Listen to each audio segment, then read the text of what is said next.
If you're tired of massive, crashing Excel files and seeing Power BI on every second job description, you are in the right place and at the right time.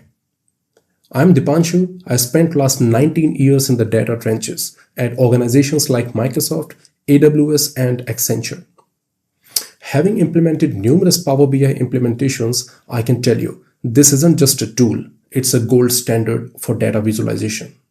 And I have some good news for you. If you know Excel, you already speak 30% of Power BI. The other 70%? It's actually easier to learn than you think if you are following the right guide. And that's what this video is all about. Look, companies today don't need more data. They're drowning in it. They need people who can explain it. They need storytellers. By the end of this video, you will learn to tell a story out of your data using Power BI. By the time you finish watching this video, you will know how to install Power BI, transform messy data, write your first DAX formulas, and publish a secure and professional dashboards. Let's get to it. Before you dive in, you need to understand that Power BI is actually a team of 3 tools working together. Power BI Desktop, this is your workspace where you develop reports. It's where we will spend most of our time building and designing our reports. Power BI Service, this is the cloud.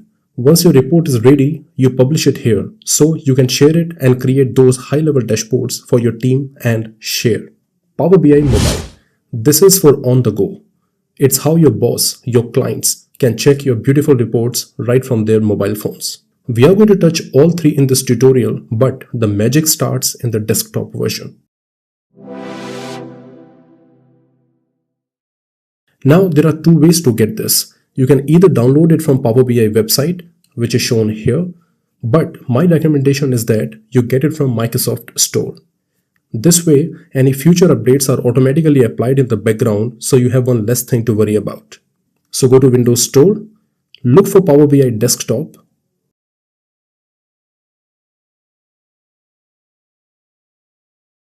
and click Install. This will take a while to finish. Once it is done, let's launch Power BI Desktop. This is the first screen you see Power BI launch for you. On the top, you can create a blank report, and you also have some options to connect to some of the popular data sources such as OneLake Catalog, Excel Workbook, SQL Server, and Power BI can also let you connect to hundreds of other data sources. You can also click on Getting Started if you would like to access some learning content from Microsoft official website.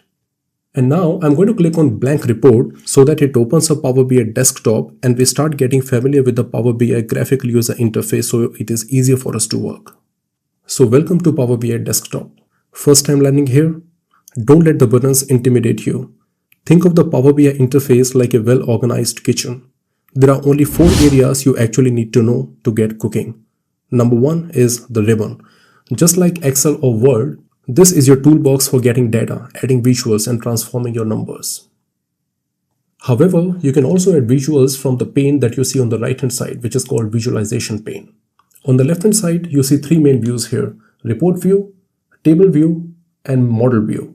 We are not going to talk about DAX Query View or TMDL View in this section, but keep in mind that these are also available in the newer versions of Power BI.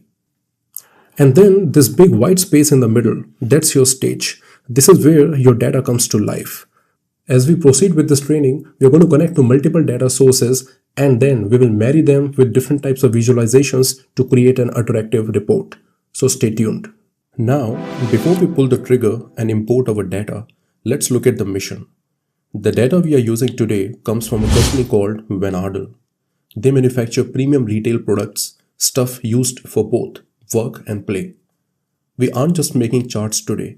We are solving a real-world business problem for a CMO, a Chief Marketing Officer. Now think about the difference here. A CFO usually cares about the internal numbers. How much did we sell? But a CMO, they have a much tougher job. They need to look outside the building. They need to know how are we doing against our competitors and is our market share growing or shrinking. Van Ardel sell globally, which means their data is messy, massive, and full of hidden insights. By the end of this masterclass, you are going to build a dashboard that looks like this. This isn't just a pretty picture. This is a tool that a CMO would use to decide where to spend millions of dollars in marketing next year. And you are the one who is going to build it from scratch. Alright, let's look at what we are working with.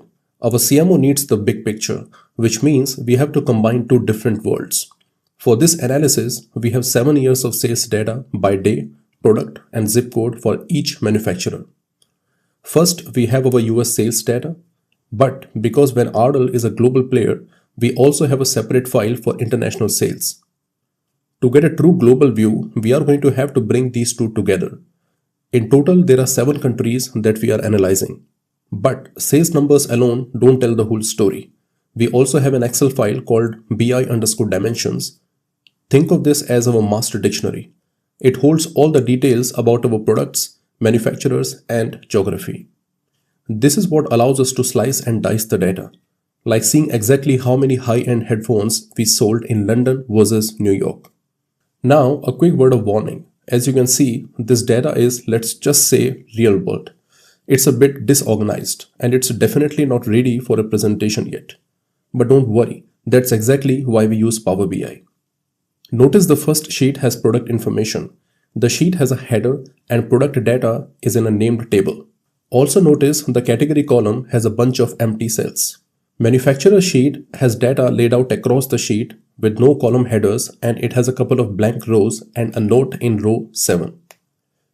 Similarly, Geo sheet has geography information. The first couple of rows has data details. Actual data starts from row 4. We will start by connecting to data from these different files and perform data cleaning and transformation operations. So we aren't just going to import this data, we are going to clean it up as it comes through the door. Let's head back to the desktop and start the get data process. The last thing before we start to ingest data, you must have heard about Power Query Editor. Most of our data transformation and cleanup would take place in Power Query Editor. Let's see how to launch it from Power BI desktop, and it is important to clearly distinguish between these two screens so you don't get confused later.